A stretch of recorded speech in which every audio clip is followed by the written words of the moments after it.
Well, the city of Venice, with its picturesque canals, has long drawn visitors from around the world. But the city's charm has a downside too. Venice is suffering from too much tourism.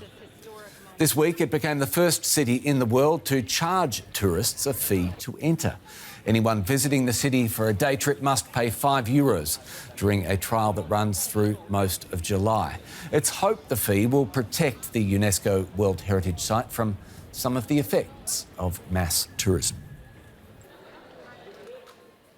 For more, we can talk to Jane da Mosto. She's the co-founder and executive director of We Are Here Venice, a local organisation dedicated to the conservation of Venice as a living city. Jane, Venice is a wonderland for visitors like me and millions of others, eating and drinking and consuming the art and history on offer at every turn. But we have our fun and we leave.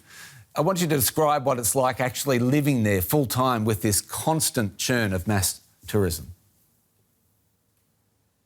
Well, living in Venice is just wonderful. We get to do all the time what tourists, and especially day trippers, get to do for just a few hours. It's an enormous privilege to live in Venice, and everybody who does live in Venice loves living here. We just learn to find our way around the terrible congestion that tourists cause.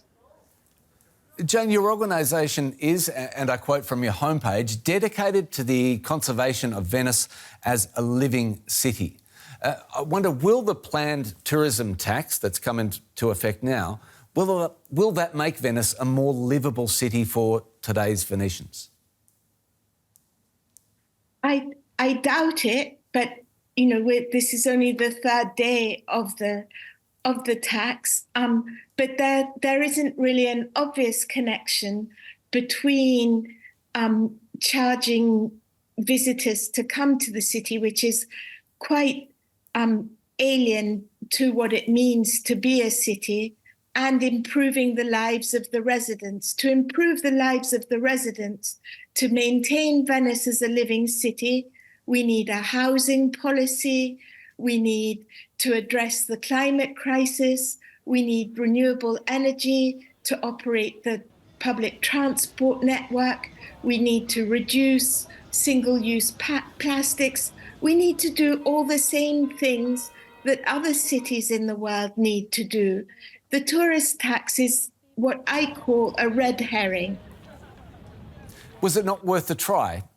You say a lot of things that should happen, but they're very big picture. Was it not worth a try to put a tax on and at least bring in some money for the people that live there? First of all, if we don't address the big picture, we're never going to really solve our problems, are we? We need to address things in a radical way in order to find a complete solution. That's the story of the 21st century, whatever you're going to talk about. Second of all, there's only 24 hours in a day. The people running the city are just human beings. If they're going to do something, many people like me believe it's the wrong use of their time and energy and resources. When I think about the young students who've been recruited to be checking the tourist tax, I'm thinking, what if these young people were instead given the opportunity to become guides in museums, to improve the quality of the experience for the tourists, not just extract money from them? Jane, we will wait and see what the effect is. Good luck to you and thank you very much for your time. Thank you.